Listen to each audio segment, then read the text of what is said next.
주님 감사합니다. 우리에게 또 새로운 주의 날을 허락하셔서 주님께 예배드리고 주님을 송축하며 성도들과 교제할 수 있게 하시고 말씀을 살피며 성령 안에서의 하나님의 기쁨을 누리게 하심을 감사합니다. 이 시간을 축복하소서. 이 시간 위에 임재하소서. 주의 영으로 가득 채우소서. 회개의 영을 불러주시옵고 주님의 온 인자하시고 거룩하신 영을 보게 하소서. 내 마음에 의로운 것이 살아나게 하시고 내 마음에 좋은 것 선한 것이 살아나게 하시고 악하고 더러운 것을 씹기 힘을 받는 시간 되게 하소서. 내 몸은 하나님의 성전이니 주님의 기쁘신 뜻을 이루는 내 육체의 모든 것이 되게 하소서. 내 영과 혼과 육체가 오직 주님만을 바라는 시간 되게 하소서. 주님, 이 교회를 주께서 세우셨으니 주의 뜻이 다 하는 순간까지 주님의 불길을, 주님의 성령의 능력을 거두지 마시고 하나님의 능력과 권능 속에서 이 교회가 더욱 성장하고 하나님의 계획을 이루는 교회가 되게 하소서. 젊은이나 나이가 든 모든 사람들 위해 하나님의 은혜를 체험할 수 있는 날들이 더욱 더하며 모든 가르치는 시간과 봉사하는 시간과 또 교제하는 시간에서 우리의 주의 음성을 듣게 하시고 주의 성령의 능력을 체험하게 하소서. 이 교회를 주님께서 끝까지 지켜주시며 이 강단을 지켜주시며 주의 종을 통해서 전달하고자 하는 말씀이 멈추지 않게 하소서. 예수 이름으로 기도합니다. 아멘. 자, 마가복음 4장 9절로부터 13절까지 함께 읽겠습니다. 또 그들에게 이르시되 들을 귀 있는 자들은 들을지어다 하시니라. 그분께서 홀로 계실 때에 그분 주위에 있던 자들이 12제자와 함께 그 비유에 대하여 그분께 여쭈매 그분께서 그들에게 이르시되 하나님의 왕국의 신비를 아는 것이 너희에게는 허락되었으나 밖에 있는 자들에게는 이 모든 것이 비유로 행하여졌나니 이것은 그들이 보기는 보아도 알지 못하고 듣기는 들어도 깨닫지 못하게 하사 언제라도 그들이 자기 끝들을 용서받지 못하게 하려 함이니라 하시고 또 그들에게 이르시되 너희가 이 비유를 알지 못하느냐 그럴진데 어떻게 모든 비유를 알겠느냐. 모든 말씀을 비유로 하셨다는 겁니다. 참 이 말씀을 들으면 이거 좀 역설적이기도 하고 애매하기도 하고 복음을 모든 사람들에게 전해서 그 사람들이 다 알아서 구원을 받게 해야 되는 게 복음 아니냐. 우리는 이렇게 생각합니다. 여기에 하나님의 왕국들의 신비라고 그랬는데 여러분들 성경에 비밀이라고 되어 있어요. 근데 이 비밀이라는 것은 우리가 생각하는 거하고 달라요. 무스테리온이라는 이 비밀은 아주 계시 속에 묶여 있어서 아무도 알 수 없는 것이 아니라 알려고 하면은 아는 것들. 그러니까 내가 그만큼 관심을 가지고 이 비밀에 대해서 이 신비에 대해서 알고자 하면 알 수 있는 것. 그것이 무스테리온이라는 헬라어고요. 그러니까 하나님의 신비, 하나님의 비밀은 아주 완전히 봉해져서 알 수 없게 된 것이 아니라는 거예요. 내가 알고자 하는 마음을 가지고 그 말씀 속으로 가면 열린다는 거예요. 그것이 하나님 나라의 왕국의 신비고요. 근데 그거를 비유로 말씀하신다는 거예요. 비유는 파라블로라는 헬라어인데요. 이거는 벽을 두들겨서 대들보가 울리게 한다. 이 말과 같아요. 배가 그 항구에 도달했다. 갈 때까지 다 갔다는 거죠. A를 설명하는데 B로 A를 원래 근본적으로 설명할 것은 B인데 내가 A를 통해서 B를 얘기하는 거죠. 자, 밤의 어둠의 세계를 설명하는 데 있어서 무엇을 비유할 수도 있고요. 그죠? 밤과 낮의 어떤 광명하고 정말 아름다운 그것을 설명하기 위해서 어둡고 더러운 그 세계를 보여주면서 낯을 알게 하고, 이것이 비유입니다. 그런데 중요한 것은 이 비유로 너희에게는 허락되었다는 거예요. 하나님의 신비를 아는 것이 너희에게는, 왜? 예수 안에 있으니까. 하나님의 자녀이기 때문에. 여러분들에게 허락되어 있는 거예요. 세상 사람들은 이게 가려져 있는 거예요. 그래서 비유로 하는 거예요. 왜? 세상 사람들은 회심을 하지 못하게 하고, 이게 조금 어떻게 어폐가 있어요. 회심을 못하게 한다는 건 그 회심을 하지 말라는 것이 아니라 먼저 선행되어야 될 것을 얘기한 거예요. 예수 그리스도를 영접해야만 이게 오는 거예요. 하나님의 아들이 돼야만 이것이 오는 거예요. 네. 그래서 회개하라. 천국이 가까웠다. 이 복음이 먼저 선포된 거잖아요. 마가복음 1장 15절에서 회개하라. 천국이 가까웠다. 복음을 믿으라. 이렇게 선언한 거예요. 그 믿는 사람들에게는 하나님의 나라의 신비, 그 비밀에 대해서 알 수 있도록 그 길이 열리는 거예요. 그런데 이제부터 가르치는 것은 비유로 가르친다는 거예요. 왜 비유로 가르칠까요? 잘 생각해 보세요. 그러면 모든 사람이 다 알 것 같으면 내 가족이라는 의미가 없잖아요. 하나님의 자녀라는 의미가 없잖아요. 그런데 이 비유는 반드시 뭐가 필요할까요? 해석이 필요해요. 성경적인 해석. 그 해석을 하는 것이 무엇일까요? 해석의 원리가 있고 성령에 의해서 깨닫게 하시는 거거든요. 오늘 그 비밀에 대해서 배웁니다. 그런데 왜 외인들은 이것은 보기는 보아도 알지 못하고 듣기는 들어도 깨닫지 못하게 하고 언제라도 그들이 회심하여 자기 죄를 용서받지 못하게 하라며. 왜? 예수를 거부했으니까. 예수를 안 믿었기 때문에. 그러니 우리는 이제 보고 듣고 하는 것을 깨달을 수 있는 모든 것이 다 준비가 되어 있고, 다만 비유로 모든 성경을 말씀하셨기 때문에 그 비유를 통해서 우리가 이걸 어떻게 해석할 것인가, 그것만 공부하면 되는 거예요. 그런데 중요한 것은 9절에 보세요. 들을 귀 있는 자들은 들을지어다 그랬어요. 들을 귀 없는 사람이 어디 있어요? 내가 들을 귀가 있느냐 이거예요.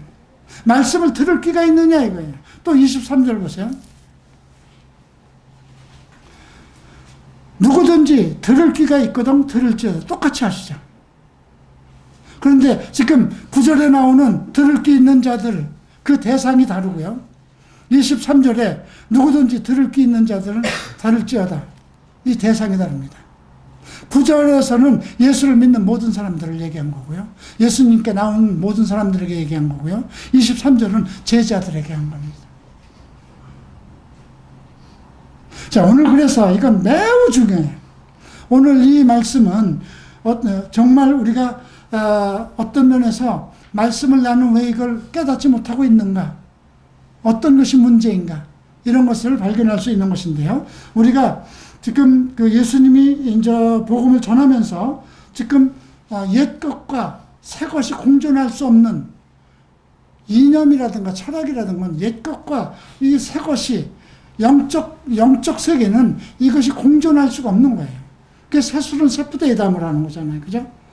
낡은 천을, 새 천을 낡은 옷에다 붙일 수 없는, 그 공존할 수 없는 것. 구약과 신약이 같이 하나님 뜻 안에서 다 하나가 돼서 복음으로 나와야 되는데, 구약의 어떤 율법과 율법 체제와 그 다음에 복음의 체제가 따로따로 갈 수는 없다는 거예요.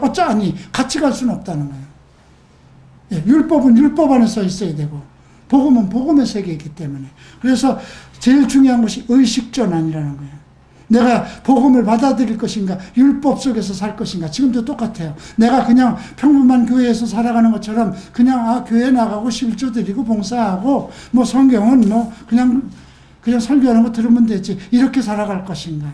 아니면 나도 그리스도의 제자처럼 말씀에 대해서 관심을 가지고 연구하고 천국의 비밀을 깨닫고 이 모든 비유를 알아내는, 어차피 내가 그리스도인으로서 주님을 만날 거라면 그 천국에 대한 그 소망을 가질 것인가, 이 의식전환이 필요한 겁니다. 두 번째는 그 의식전환을 위해서 주님은 그 마가복음 3장에서 12제자를 세웠는데 복음의 혁명입니다. 왜? 혁명은 항상 주체 세력이 있잖아요. 그죠? 그 주체 세력을 주님께서 평범하게 세상에서 사는 사람들 12제자를 부른 거예요. 어떤 세상의 가치와 지위와 이 명예, 이것을 포기하고 그들이 열심히 세상을 살아가면서 그들이 죄인이냐 아니냐 그건 보지 않은 거예요. 그들이 하늘나라에 대한 소망을 가지고 있느냐, 구체제 속에서 과거의 어떤 신학체계 또는 율법 체제 속에서 불만과 뭔가 가슴에 뭔가 분노라든가 이런 것이 있는 사람들, 그런 사람들을 불러서 제자를 삼았어요. 그래서 복음의 혁명에는 반드시 주체가 바뀌어야 되는 거예요. 그것을 우리가 3장에서 배웠고요. 오늘 이 4장에서 배우는 것은 이제 복음에 대한 반응과 그 복음의 성질이 뭐냐, 우리에게 전달되는 그리스도의 복음에 대한 여러분들의 반응이 어떠냐, 받아들일 거냐 안 받아들일 거냐, 또 하나는 그 복음의 성질이 뭐냐, 이것을 알아보는 것이고요. 그 다음에 두 번째 단계로 이제 복음의 성장과 속성, 복음은 성장해야 되는 거잖아요. 그리고 어떻게 속성하느냐, 겨자씨 하나를 심었더니 나물보다 커졌다, 이런 그런 속성들을 배우는 겁니다. 그 다음에 그것이 그렇게 자랐다면 그것은 무엇으로 나타나야 되느냐, 성도의 생활 속에서 실제적으로 나타나야 되는 거잖아요. 그죠?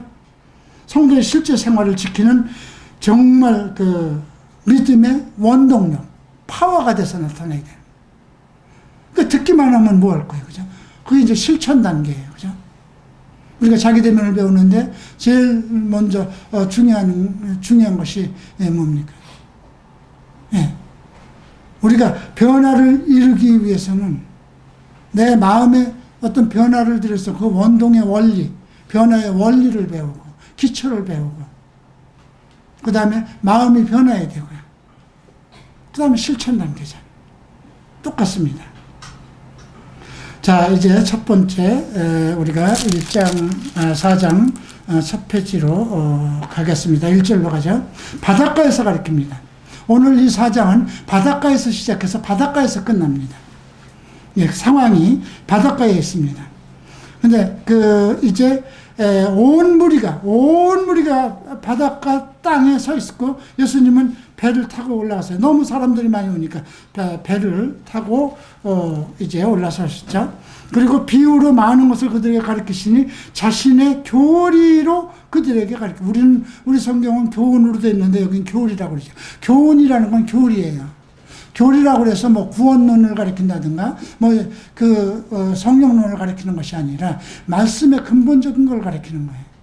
이 모든 말씀에는 모든 교리가 포함되어 있는 거예요. 핵심이 들어있고 원리가 들어있는 거거든요. 네. 자, 그리고 귀를 기울이라 보라. 귀를 기울이라. 씨 뿌리는 자가 뿌리러 나가서 그랬습니다. 귀를 기울이라. 무엇을 들을 것인가, 아까, 그죠? 들을 게 있는가? 말씀을 들을 기가 있는가? 근데 귀를 기울여서 들으라는 거예요. 이거는 주의력을 집중하라는 거예요. 말씀에 주의력을 집중하라는 거죠. 씨 뿌리는 자가 뿌리러 나가서, 마태복음에서 씨를 뿌리는 자는 말씀을 뿌리는 자라고 그랬어요.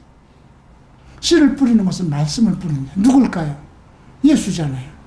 첫 번째는 예수님입니다. 물론 과거의 모든 선지자들이 말씀을 뿌렸습니다. 하나님의 말씀이죠. 그 다음에 이제 예수님이 말씀을 뿌리러 나오셨고요. 그 다음에 그 제자들이 나갔고, 그 지금 우리의 단계죠. 네, 말씀을 뿌리는 거. 씨 뿌리는 자가 뿌리러 나가서 사람이에요. 그죠? 사람이 나가서 뿌리는 거예요. 뿌릴 때에 도로는 길가에 떨어지며 공중에 날짐승, 우리 성경은 공중에 새고요, 먹어버렸고, 도로는 흙이 많지 않은 돌밭에 떨어지고요. 그래서 해가 돋은 위에 뿌리가 타죠.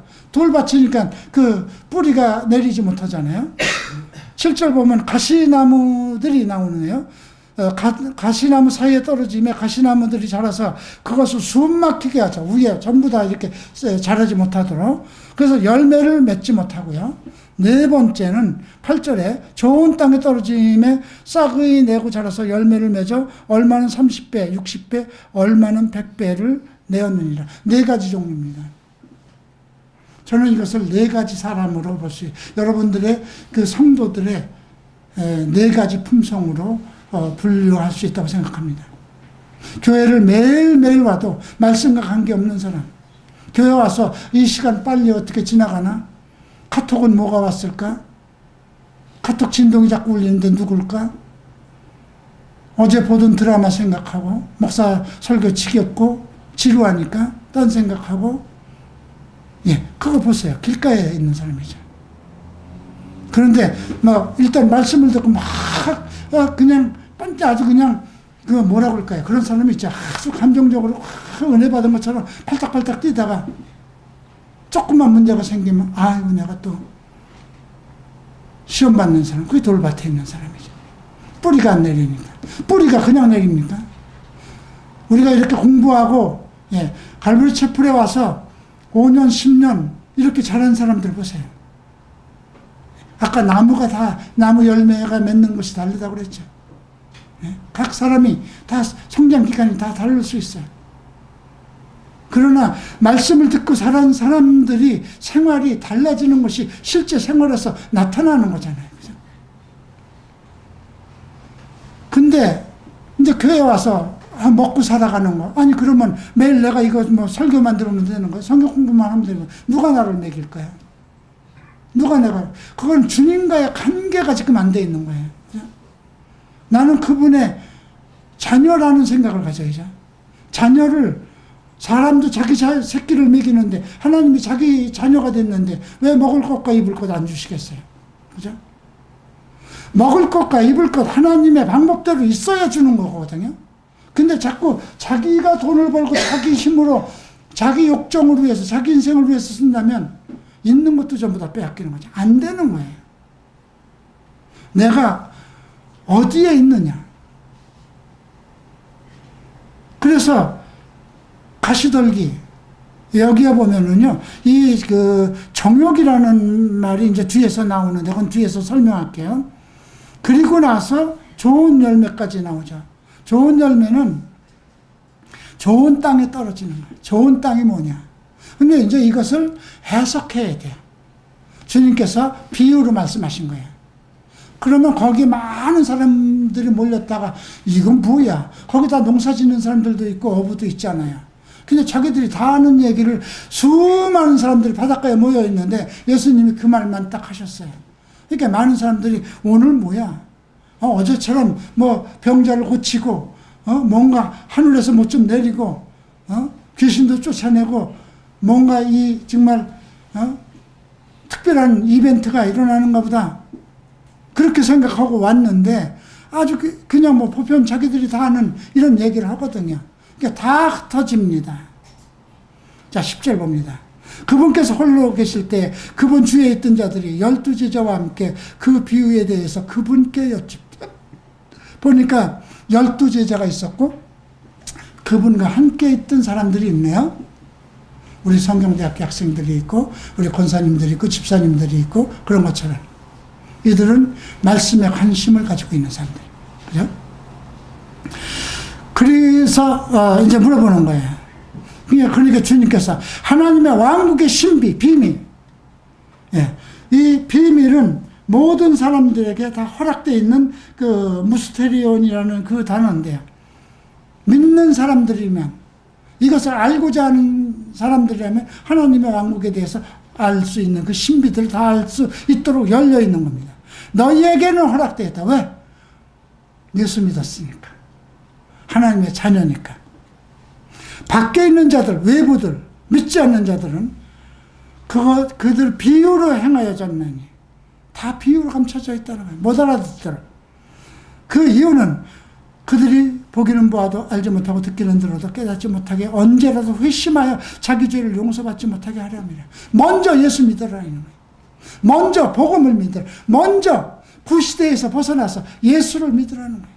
예수가 너의 구원자라는 거예요. 그게 첫 번째, 첫 줄이에요. 그게 1장에서 때가 가까웠으니 회개하고 복음을 믿으라. 예수를 믿으라. 복음 그 자체가 예수니까.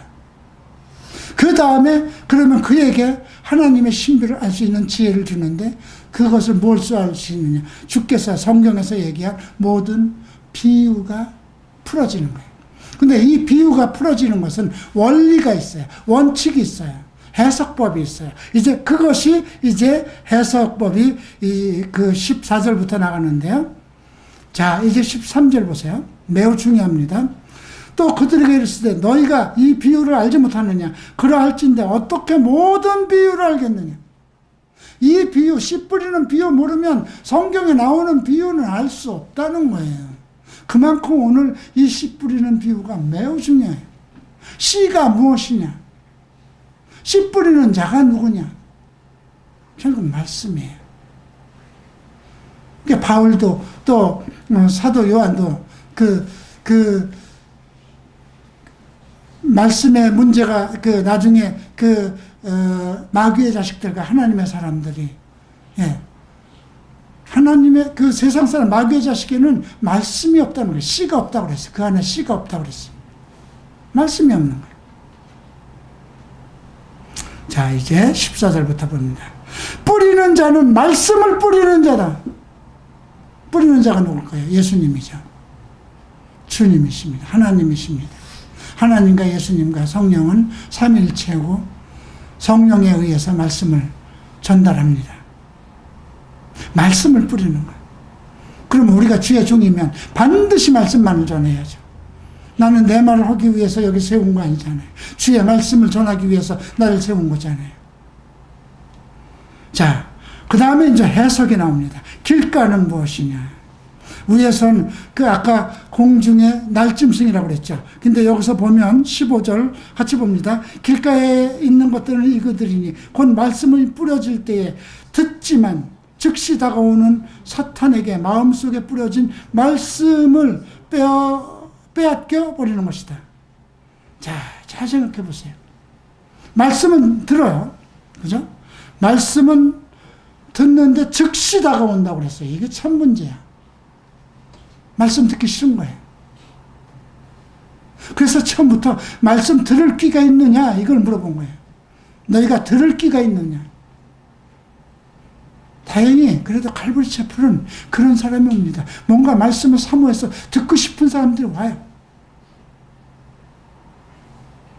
근데 여기 보면 사탄이라고 그랬어요. 사탄이 그 마음을 빼앗는다고 그랬습니다.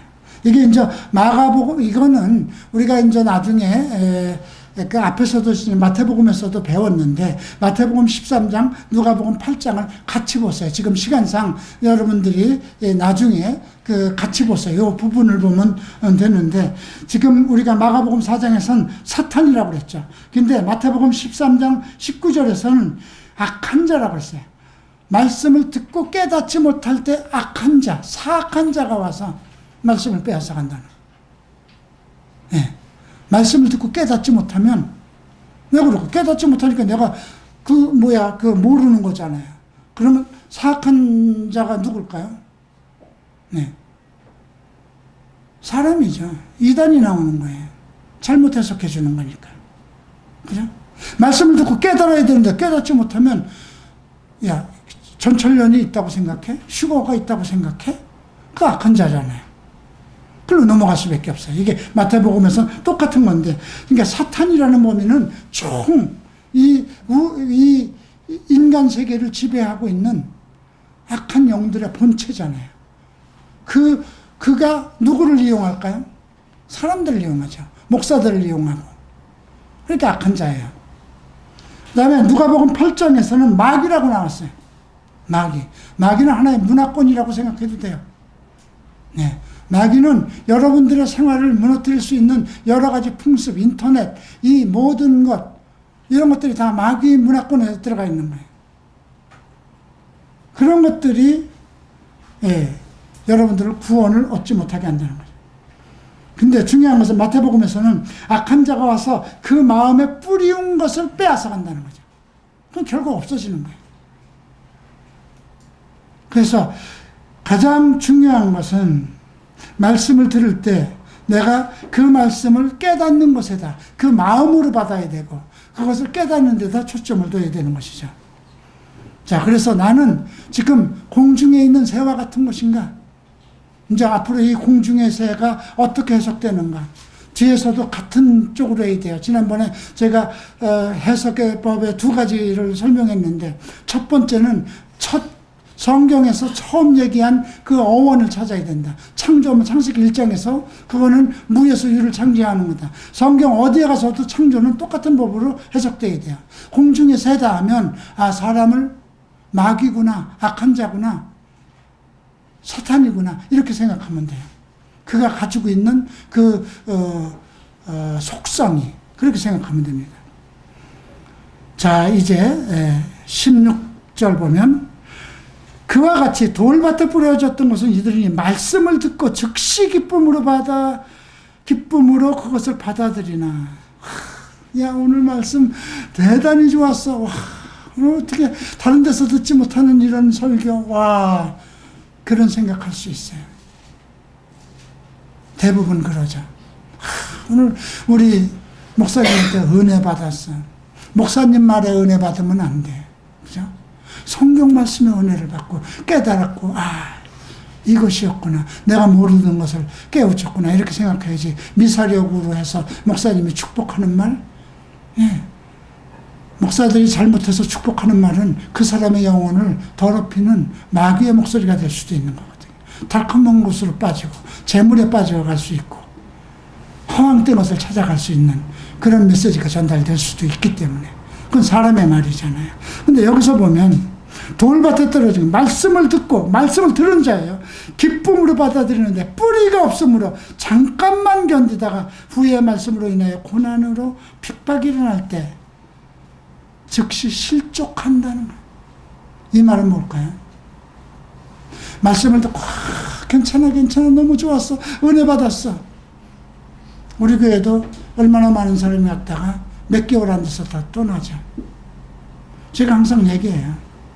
한 6개월은 네가 알고 있는 모든 성경적인 지식, 모든 생각들 다 끊어내고 그냥 우리 메시지만 듣되 구약, 신약 모든 강의를 다 들어들어. 자기 대면도 하고. 네, 최소한도 6개월은 같이 가자. 6개월이 지나면 1년 더 같이 가자. 뿌리를 내려야 되잖아요. 근데 말씀을 듣고 그래 와 너무 좋았어. 와 갈보채플 강의 설교 너무 좋아. 그러면 뭐 할 거예요? 그죠? 그 말씀으로 인하여 시험을 받을 때라고 그랬어요. 네. 고난이나 핍박이 일어날 때.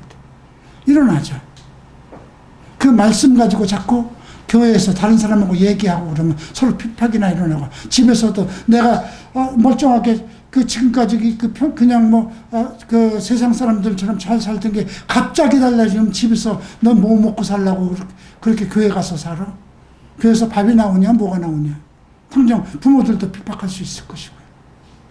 그죠? 그러니까 교회 그래 내가 세상 나가서 돈 벌어야지. 그냥 교회만 다니면 되는 거지. 이 교회가 왜 하나님께서 세우신 거면 왜 아직도 요 모양 요 꼴이야. 대형 교회가 얼마나 축복을 많이 받았어. 그들 속에서 가 있고 싶고. 네. 그래서 뿌리를 내리지 못하면, 그죠? 이거는 시간이 필요한 거예요. 그죠? 시간. 그 다음 18절. 그러니까 여기서 뭐가 달라지면, 말씀을 뿌리다가, 뿌리가 없는 것이 문제였죠. 가시나무들 사이에 뿌려진 것들은 곧 말씀을 듣고, 지금 다 보세요. 15절도 말씀을 들은 거예요. 마음속에 말씀을 들은 거죠. 돌밭도 말씀을 들은 자들이에요. 18절에 나오는 것도 말씀이 뿌렸더니 말씀을 들은 자들이에요. 말씀은 다 듣죠. 이 세상의 염려와 재물과 속임수와 재물의 속임수, 유혹이죠. 그 다음에 다른 것들에 대한 정욕, 육신의 정욕, 나에게 만족을 차리는 이런 것들. 설교를 들으면서도 어저께 밤에 보던 드라마 생각하고 며칠 전에 만나서 즐겁게 얘기하던 술 마시던 사람 생각나고 과거에 내가 육정을 나누던 사람이 자꾸 머릿속에서 떠오르고 그거 하루아침에 안 없어져요. 의식전환이 돼서 여기 와 있다고 그래도 여러분들이 오직 말씀 안에서 나를 정결케 하고 그리스도의 영으로, 거룩한 영으로, 의로운 삶으로 바뀌지 않는 이상은 절대로 안 바뀌어요. 절대로. 70 아니야 80이면부터 안 바뀌는 거예요. 오직 그 더러운 것들을 씻어낼 수 있는 건 오직 거룩한 영, 말씀 안에서 흐르는 맑은 물로 씻어내는 거예요. 그래서 성령이 덧입히고 성령의 변화를 이루는 거예요. 자, 그래서 결국은 정욕이 들어와 말씀을 숨막히게 하고, 말씀을 숨막히게 한다는 건 뭐예요? 말씀만 들으면 그냥 못 견디는 거예요. 열매 맺지 못하는 거. 좋은 땅 보십니다. 이들이 말씀을 듣고, 이것도 듣죠. 두 번째가 뭐예요? 받아들이는 것. 내 것이 돼야 되잖아요. 듣기만 하면 뭐래? 내 것이 돼야지. 얼마는 30배, 얼마는 60배, 얼마는 100배. 예, 이렇게 되는 것입니다. 이제, 이것이, 마태복음에선, 좋은 땅에 뿌리는 말씀을 듣고 깨닫는 자라고 나왔어요. 마태복음은 깨닫는 데에다가, 그 마음 속에서 그 말씀을 깨닫는 것에다 초점을 들었어요. 말씀 듣고 여러분들이 알지 못하면 듣나만 하잖아요. 그죠? 예. 누가복음은 좋은 땅에 뿌렸던 것은 우선 착하고 좋은 마음으로 말씀을 듣고 지키며 인내로 결실을 맺는 것. 지키고 인내. 끝까지 자라자요. 여러분, 내가 가는 길이 100%를 가야 되는데 90km, 90%를 달성했다고 그랬어요. 그러면 하나님의 부부가 10%인데 그러면 어느 정도 이루어졌을까? 아니에요. 안 이루어진 거예요. 그건 안 이루어진 거예요. 자, 내가 동성에서 벗어났는데 옛날보다 좋아졌어. 이제 뭐 술집도 안 가고 사람 안 만나고 섹스도 안 하고 포르노도 안 봐. 근데 나는 나름대로 그 생각과 함께 묻혀 있어. 변화 안 된 거예요. 그 사람은 감옥에 들어가서 도둑질하던 사람이 감옥에 들어가 있는 거나 마찬가지야. 그것은 도둑질할 환경이 아니니까. 나오면 또 도둑질하는 거예요. 누룩이 있기 때문에. 누룩이 완전히 없어져야 되는 거예요. 그래서 마태복음에서는, 누가복음에서는 착하고 좋은 마음이 중요한 거예요. 그 다음에 말씀을 듣고 지키는 것, 실천이죠. 그 다음 인내가 필요해요. 끝까지, 마지막까지 잘하자. 이 원칙입니다. 이것이 위에 있는 것에 대한 해석입니다. 자, 여기까지가 우리가 이제 공중의 새, 사탄이구나, 악한 자구나, 마귀구나, 공중의 새, 그죠? 그런 이제 해석법이 나오는 것이고요. 돌밭은 무엇이냐? 좋은 땅은 무엇이냐? 가시던 물에 빠지면 나는 어디에 있는 사람이냐? 자기 한번 이제 이 말씀에 비춰서 생각해 보세요. 나오잖아요. 그죠? 내가 어디에 있구나. 난 돈만 바라는 놈이구나. 난 정말 말씀을 파고 있는 사람이구나. 나는 그냥 교회 그냥 가는 거구나. 나는 뭔가 안다고 이렇게 나불나불대고 아는 것처럼 얘기하지만 개뿔도 모르는 뿌리 없는 사람이구나. 그래서 툭 하면 넘어지고. 이게 그래서 우리 성도들의, 여러분들의 신앙 전력이에요. 나도 그렇게 시작했어요. 길가에 있었고요. 돌밭에 있었고요. 예. 세상 속에서 이태원에서 그 장사하면서 그래도 예수 사랑했고요. 네, 마지막에 갈보리 칩을 만나서 말씀 들은 거잖아요. 이게 여러분들의 과정이에요. 신앙 전력이에요. 여러분들이 여기까지 왔다는 것이 매우 중요한 거예요. 근데 여러분들이 왔느냐? 성령이 인도하신 거예요. 여러분들의 발걸음들을. 이제 끝까지 우리가 어떻게 할 거냐? 착한 마음으로 말씀을 듣고 지켜서 인내로 열매를 맺는 거. 이것이 중요한 거예요.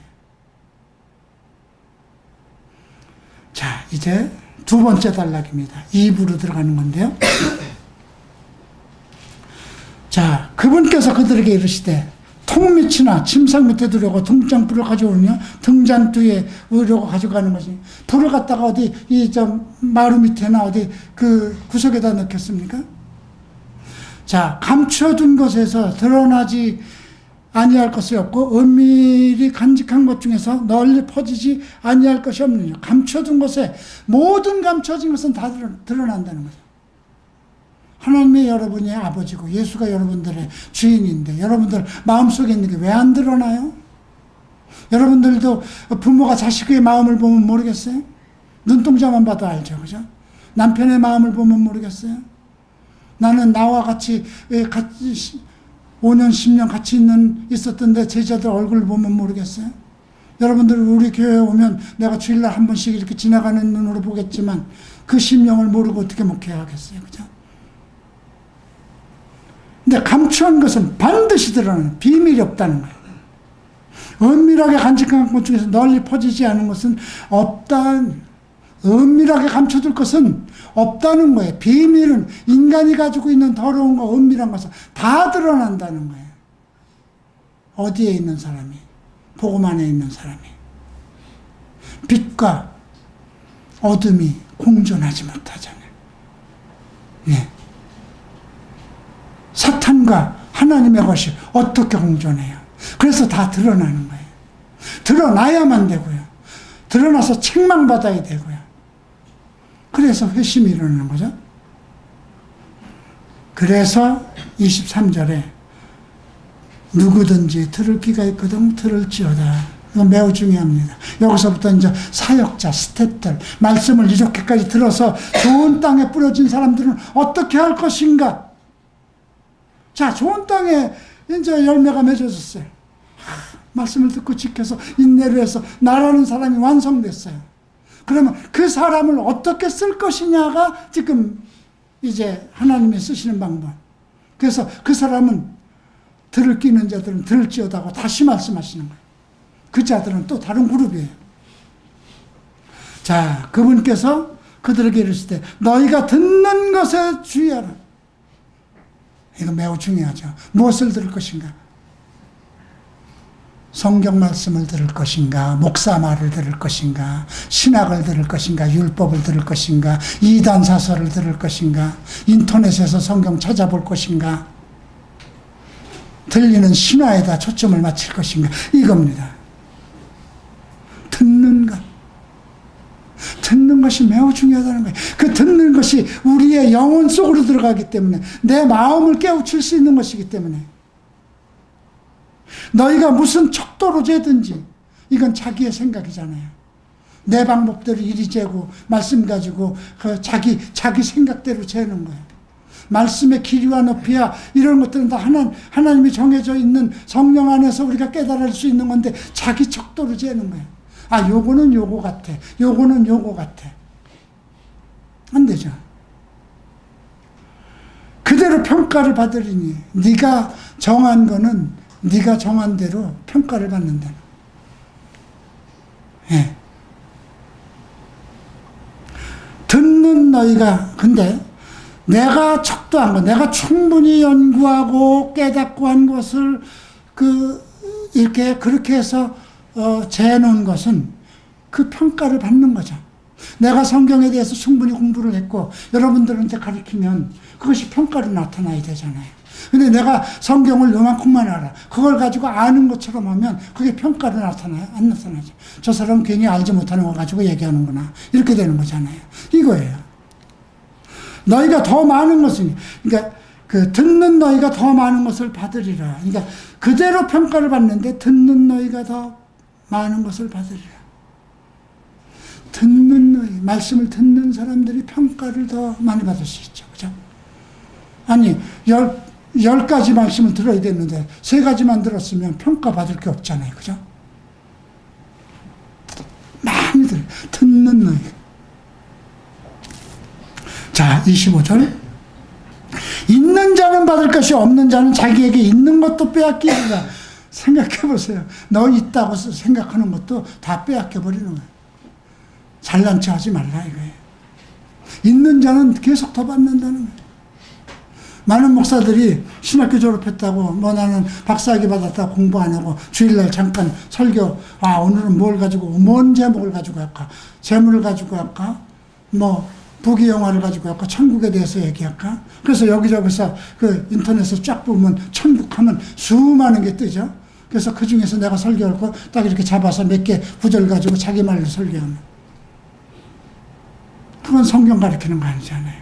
문답을 하는 거지. 여러분들 성경 문답으로 배우는 거 아니잖아요. 하나님의 말씀 전체 우리에게 주시고자 하는 메시지를 듣고 깨달아서 내 삶으로 나타나야 되잖아요. 그래서 있는 자는 받을 것이야. 잭스미스 목사님이 그런 말씀하셨어요. 사역자는 50번 정도 읽지 않으면 설교할 준비하지 마라. 최소한도 아무리 바빠도 25번을 읽어야 된다. 그걸 어떻게 할까 싶었어요. 그래서 내가 선택한 방법은 성경 여러 권 해석이 다른 거, 일본어, 잘 못 읽어도 영어, 개혁성경, 킹제임스 성경 놓고 돌아가면서 읽는 거예요. 같은 설교 준비를 하는데 서로 번역이 다를 수도 있으니까. 어디에는 있는데 어디에는 없으니까. 없는 것은 왜 없는 건가? 그걸 연구해보고. 그리고 척스미스 목사님 주석 보고 또 다른 정말 보수 정통으로 내려온 많은 고대 유명한 성경 신학자들의 그 주석도 보고 그렇게 해서 내 거를 만들어놓은 그 내 거를 만들어서 잘났든 못났든 내가 연구해서 만들어 놓은 것이 그걸 하는데 12년 걸린 거예요. 창세기부터 계시록까지. 그런데도 지금 내가 그걸 토대로 해서 지금 여러분들을 설교하는 거예요. 지금 이 설교를 쓴 것이 10여 년 전 한남동에서 쓴 거예요. 그런데 이 기초가 조금도 지금 이렇게 다시 봐도 틀리지 않았다는 거예요. 왜? 정확한 토대, 자료, 그리고 깨달은 마음으로 알고자 하는 하나님을 향한 열정, 말씀을 깨닫고자 하고 좀 더 알고자 하는 이걸 어떻게 하면 내가 할 수 있을까? 자면서도 도대체 이 말씀은 무슨 뜻인가? 그거를 생각하는데 왜 하나님께서 아까 얘기했잖아요. 천국에 대한 왕국의 비밀은 너희에게는 알게 했다. 하나님의 신비를 알게 하신다. 근데 내가 됐는데 왜 여러분들이 안 돼요? 내가 여러분들보다 머리가 좋은 것도 아니고 나도 여러분들하고 똑같이 음행하던 사람이고 세상을 살던 사람이고 공부 학식도 없는 사람이잖아요. 나는 38에 일본을 떠나서 40살에 신학한 사람이잖아요. 3년 걸렸잖아요. 내가 변화받은 건 40살에 신학해서 43살이에요. 그리고 한국에 나온 게 45이에요. 나보다 여기 나이 다 적잖아요. 근데 왜 소망을 끊쳐요? 그 시간부터 지금까지 하나님은 한 번도 나와 약속을 안 한 것이 있어요. 내 먹을 거 입을 거 주셨고 내가 원하는 거 한 번도 거역하지 않으셨고 내 마음의 평안과 기쁨 그냥 한 번도 예수 이름 바깥으로 나갈 수가 없는 오직 예수. 왜 그렇다고 나한테 유혹이 안 와요? 내가 45살 일본에서 나왔는데 한참 참고 정욕적이고 그 세상에서 40평생을 더러움과 싸울고 정말 그 정욕 속에서 살고 어떤 욕망과 명예 속에서 그 아주 강력한 그런 남들보다 더 특별한 25세 명동 복판에 나가서 샵을 열 정도로 그런 나름대로 세상 지혜를 가지고 있는 사람이 왜 유혹이 없겠어요? 목사라고 그래서 정욕이 다 없어지는 건가요? 아니에요.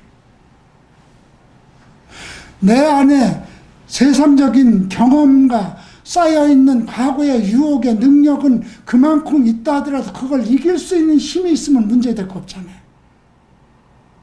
그것을 이기지 못하기 때문에 넘어지는 거잖아요.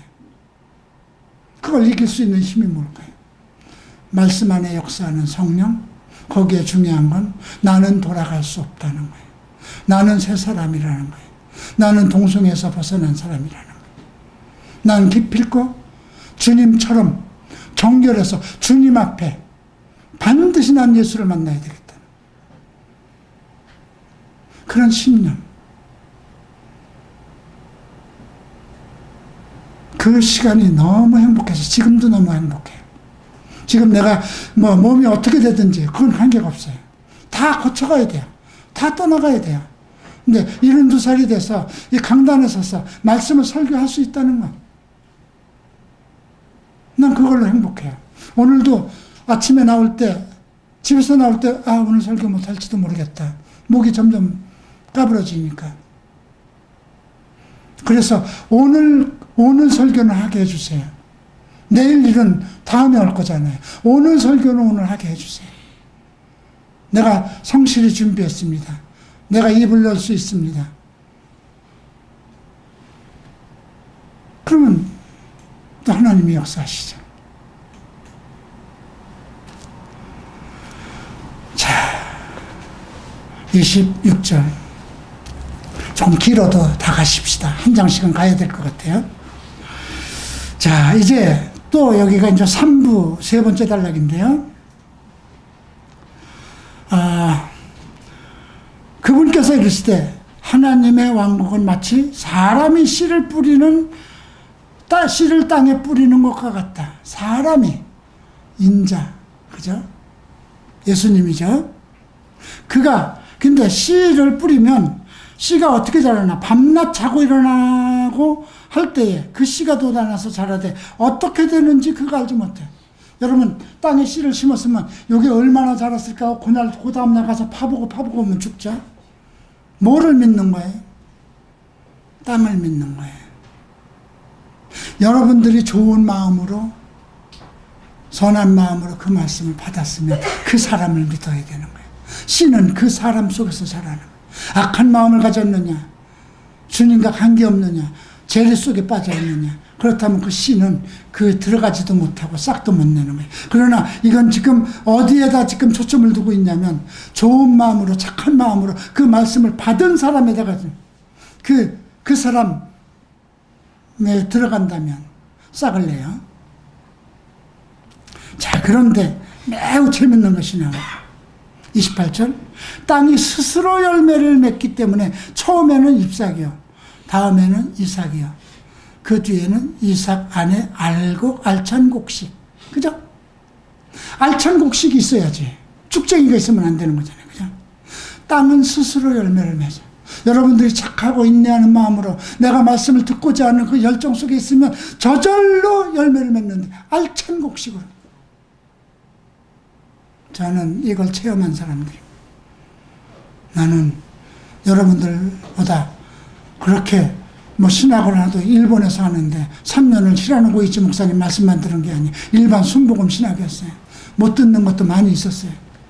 그러나 중심은 내가 갈보리 채플 히라노 고이치 목사님을 무조건 들어야 되겠다. 테이프를 사과 상자로, 라면 상자로 2개, 3개 신구약을 다 사서 일본말이 부족하면 밤새도록 테이프 하나 가지고 3번, 4번씩 듣고, 신학교 가는데 1시간 이상 버스를 타고 가는데 그걸 2번 이상씩 듣고, 속도를 빨리 해서 mp3도 없었던 시절이에요. 자면서도 더블데크 안에 설교 테이프를 넣고 덜거덕스를 내면서도 그렇게 살았어요. 3년을.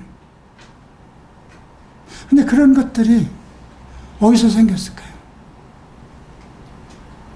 말씀을 향한 의지지만 더 중요한 것은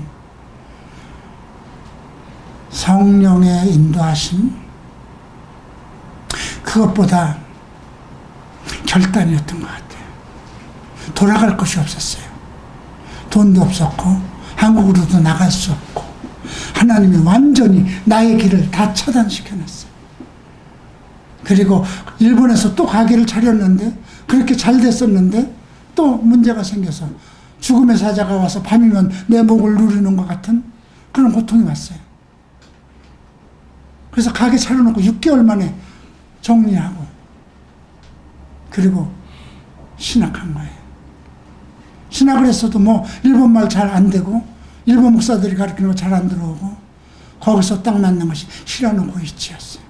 그분은 성경만 읽으니까, 성경만 가르치니까 그분의 말이 또 명석했어요. 아주 설교가예요. 그래서 그분 테프를 듣기 시작하고 순복음 버리고 그 교회로 간 거죠. 3년이에요. 근데 중요한 것은 그 설교만 듣지 않고 집에 와서 밤새도록 그 말씀에, 우선 일본말을 배워야 되겠다는 신념도 있었지만 말씀에 빠지고자 하는, 이게 뭘까? 구약의 심취가 됐어요. 내가 지금 열왕기 하를 공부하지만 열왕기를 읽으면은요, 예, 정말 가장 내가 흥미롭게 보는 것이 열왕기 왕들의 세계예요. 그 속에서 나의 모든 것이 나와요. 다윗의 세계를 보면 다윗이 어떻게 사람들을 카운셀링 했다든가 그 아들과의 갈등 이런 속에서 그 모든 것이 나오는 거예요. 지금은 점점 적용이 더 늘어요. 그 말씀에 대한 폭이 더 커지니까. 지금은 옛날처럼 그렇게 공부를 못해요. 어떻게 그걸 파고 들어가요. 그러나 성령께서 어떻게 하신다고 그랬어요? 생각나게 하신다고 그랬어요. 가리키시고 생각나게 하시는 게 성령이에요. 그렇기 때문에 준비한 것을 가지고 내가 다시 이것을 가지고 하자고 했을 때 그때는 성령이 가르치시고 성령이 생각나게 하시죠. 이 모든 말씀을 어떻게 다 암송해요? 알찬 곡식이 나와야 돼요. 그러나 열매가 맺히면 그가 즉시 낫을 대나니 그가 누굴까요? 씨 뿌린 사람이 자기가 손을 대죠. 수확할 때가 이르렀기 때문이다. 씨는 땅속에 좋은 땅에 심은 것은 어떻게 자라는지 모르는 거예요. 알 필요가 없다는 거예요. 하나님이 키우시니까. 그리고 알찬 곡식이 돼요. 근데 이제 이것은 좋은 비유예요. 26절부터 29절까지. 나쁜 비유가 나와요. 또 그분께서 이르시되 우리가 하나님의 왕국을 어떻게 비유할까? 혹은 무슨 비교로 비교할까? 비교예요.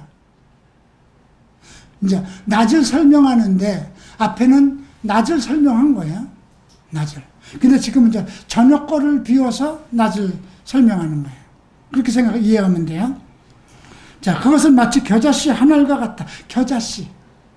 겨자씨라는 건 야채잖아요. 그죠? 겨자나무. 눈에 보이지도 않아요. 땅에 뿌릴 때에는 그것이 땅에 있는 모든 씨보다 작대. 뿌린 뒤에는 그것이 자라서 모든 채소보다, 채소예요. 예, 겨자씨는 채소가예요. 큰 가지를 내물어 공중의 날짐승들이 그들의 그늘 밑에 깃들이니라. 공중의 날짐승 뭐였어요? 아까 해석이 사탄, 악한 자, 마귀였잖아요. 그죠? 이거 잘 생각해야 돼요. 범위를 넘으면 겨자씨가 채소인데 어떻게 나무처럼 커요? 비정상적으로 큰 거. 이거를 생각할 땐 여러분들이 뭘 생각해야 되면 예수님이 무화과나무 옆으로 지나가다 뭘 먹을까? 잎이 무성하니까 뭐 열매가 있을까 해서 거기 갔더니 아무것도 없었어요. 그죠? 그래서 저주에서 뿌리식지에 말랐죠. 그게 이스라엘이에요. 열매 없는 나무. 대형교회가 아무리 크더라도 마찬가지인 거예요. 똑같은 거예요. 그러니까 교회가 크고 작은 게 관계가 없는 거예요. 공중에 새가 깃들이는 거예요. 악한 자, 사악한 자가 와서 그 교회에 담임이 사악한 자면, 그죠? 그러니까 처음에는 세상에 있는 모든 씨보다 작은 것이로되 그 씨가 심어서 어떻게. 근데 겨자씨만큼 작더라도 그것이 지나치지 말아야 되는 거예요. 여러분, 12는 하나님의 숫자예요. 하나님의 섭리예요. 13이 사탄의 숫자예요. 교만해져서 커지는 거거든요. 그러니까 이건 여러분들도 마찬가지예요. 자기가 말씀을 배운 범위가 있는 거예요. 1년을 배웠으면 1년 배운 것만큼 있는 거잖아요. 그죠? 근데 그걸 넘어서면 안 되는 거예요. 뿌린 뒤에는 그것이 다 자라서 모든 채소보다 더 크게 되므로 큰 가지를 내므로 공중에는. 이건 교회가 커지면 커질수록 뭐가 들어올 수 있다는 거예요. 사탄이 들어올 수 있다는 거예요. 마귀가 들어올 수 있다는 거예요. 그래서 계속 말씀으로 양육하는 사람들을 키워내야 되는 거예요. 그들이 내려오지, 그들이 앉지 못하도록. 갈보리 채플도 엄청 커졌죠. 너무 커졌죠. 척스미스 목사님 소천하신 후에 공중의 새가 깃들일 만큼 됐어요. 나는 우리 교회는 아니라고 생각해. 아직은 아니에요. 아직은 여러분들이 거듭나지 않고 완전히 변하지 않아서 지금 여러분들은 지금 말씀을 빨아들이는 식의 말씀을 지금 필요로 하고 듣는 상황이에요. 근데 이 교회가 커져서 몇백 명이 되고 몇천 그렇게 성장됐다면 어중이 떠중이 다 몰리죠. 네. 그 얘기하는 거예요. 자, 마지막 단락입니다. 33절. 그분께서 이러한 많은 비유로 그들에게 말씀을 들을 수 있는 대로 그들에게 말씀하시되, 이게 중요하잖아요. 알아들을 수 있는 대로. 좀 여러분들 주일 설교가 이렇게 오늘 상당히 길어졌는데, 네. 그래도 알아들을 수 있는 대로 해야 되잖아요. 이걸 두 토막으로 다음 주에 한다면 좀 달라지잖아요. 그죠? 알아들을 수 있는 대로. 여러분들이 깨달을 수 있는 대로. 이거구나. 여러분, 설교는 생각으로 듣는 게 아니에요. 처음에 가슴으로 들어요. 그리고 머리로 생각하는 거예요. 그죠? 설교가 내 가슴으로 다가와야 돼. 그리고 그것이 이성적으로 내 머리를 깨우치는 거예요. 근데 그것이 내가 온전한 그리스도의 영 안에 있을 때 그게 가능한 거예요. 네, 성령이 주장하니까. 많은 비유로 그들에게 말씀을 들을 수 있는 대로 그들에게 말씀하시되, 비유가 없이는 그들에게 말씀하지 아니하시고 그들이 따로 있을 때에 모든 것을 풀어 자기 제자들에게 설명. 이게 우리가 성경대학을 차리는 이유예요. 모든 사람들이 다 그렇게 듣는 건 아니에요. 이들은 말씀에 무엇인가 더 듣고 말씀을 알고자 하는 특별히 선택된 사람이에요. 제자는 선택받은 사람이에요. 제자는 자기가 되고 싶어서 된 것이 아니라 주님이 부른 거예요. 어떤 서기관이 와서 주님, 제가 모든 것을 다 버리고 주님을 따르겠다 하니까, 아니다. 나는 머리 별 벽에도 없는데 뭘 날 따르냐. 그 말은 뭐야? 너는 제자감 아니라는 거죠. 근데 너는 나를 따르라. 불렀잖아요. 나는 집에 가서 부모도 섬겨야 되는데 죽은 자들은 죽은 자에게 남겨두고 너는 나를 따르라. 제자는 선택이에요. 주권자에 의한 선택입니다. 그러니까 제자들에게 비유가 없으면 보면 들을 수 있는 대로 하는 제자들에게 설명, 따로 있을 때 섞어놓고 하지 않았다는 거예요. 자, 이제 매우 중요한 실제 적용이 나옵니다. 4장의 마지막 부분입니다. 5번째 단락인데, 자, 비유를 여기까지 이제 들었으면 따로 있을 때 계속 가르친 거잖아요. 그죠? 그러니까 이들의 깨달음은 점점 더 많아지고, 말씀에 대한 지식, 능력, 이런 것이 점점 쌓이게 되죠. 이해력이 커지고, 천국의 비밀을 알게 되는 거죠. 자, 그러면, 그거 알고만 있으면 뭐래요? 실천해야죠. 생활 속에서 어떻게 나타나느냐. 이것이 35절부터 나와요. 바로 그날이에요. 씨 뿌리는 설교를 한 날, 비유를 가리키던 그날 저녁이에요. 그분께서 그들에게 이르시되, 우리가 저편으로 건너가자. 두마게리로 가자. 필리핀에 가자. 네. 그들이 무리를 보내고 그분을 배 안에 계신 대로 모시고 가며 작은 자들도 그분과 함께였죠. 우린 배를 타고 이번에 가면 아마 비행기도 타고 배도 타고 갈 겁니다. 젊은이들은 돈 때문에 이제 배를 탈 거고, 우리 누님과 저는 좀 나이가 있으니까 비행기를 좀 타고 갈 거고요. 필리핀에서 세이브 공항에서 두마게리까지를 얘기하는 겁니다. 무리를 보내고 그분을 배 안에 계신 대로 모시고 가며 다른 작은 배들도 그분과 함께 하더라. 자, 큰 폭풍이 일어났어요. 바다가 배 안에 들이치는데 이제 배에 물이 가득 차다. 폭풍이, 그건 자연현상이죠. 지금 우리가 보면 자연현상이에요. 그런데 이 세상엔 자연현상이 없어요. 영적인 세계에는 자연현상이 없는 거예요. 왜? 천지만물이 하나님이 창조하신 거잖아요. 이 세상, 우주, 만물, 땅속까지 모든 것이 그분의 영역 안에 있는 거예요. 그래서 오늘 이 말씀은 잘 생각해야 돼요. 폭풍이 일어나고 파도가 일어났어요. 38절 봅니다. 그분께서 배 뒤쪽에 있는 베개를 베고 주무셔서 이제 피곤하시죠? 네. 예수님도 피곤할 때가 계셨는가 봅니다. 그런데 나는 피곤해서 쉬셨을까? 심심해서 쉬었을까? 심심해서 쉬실 수도 있어요. 그죠? 12제자들인데 지들끼리 쑥덕쑥덕거리고 지들끼리 놀고 있으면 주님은 좀 심심했겠죠. 그죠? 먹을 것도 지들끼리만 먹고. 그죠? 우리 목사님 이런 거 안 먹어. 그죠? 나는 잘 먹던 입이거든요. 가끔 누가 음식을 사오는 거 보면 나를 너무 아는 것 같은 사오는데 너무 모르는 것을 사와서 값은 비싼데 이걸 안 먹을 수도 없고 먹을 수도 없을 때가 많아요. 사람은 자기 입맛이 안 바뀌어. 그 뭐 주무셨겠지. 아유 잠이나 자자. 그랬더니 막 풍랑이 일어났어요. 그때 죽을 때가 되니까 선생님이여 랍비여 우리가 죽는 것을 돌아보지 아니하십니까 하며 그분께서 일어나 바람을 꾸짖으셨어요. 바다에게 이르되 잠잠하라 고요하라 한즉 바람이 그치고 매우 고요하다. 생각해 보세요. 바다를 잠잠해라 고요하라. 꾸짖었다는 건 뭐예요? 어떤 존재잖아요.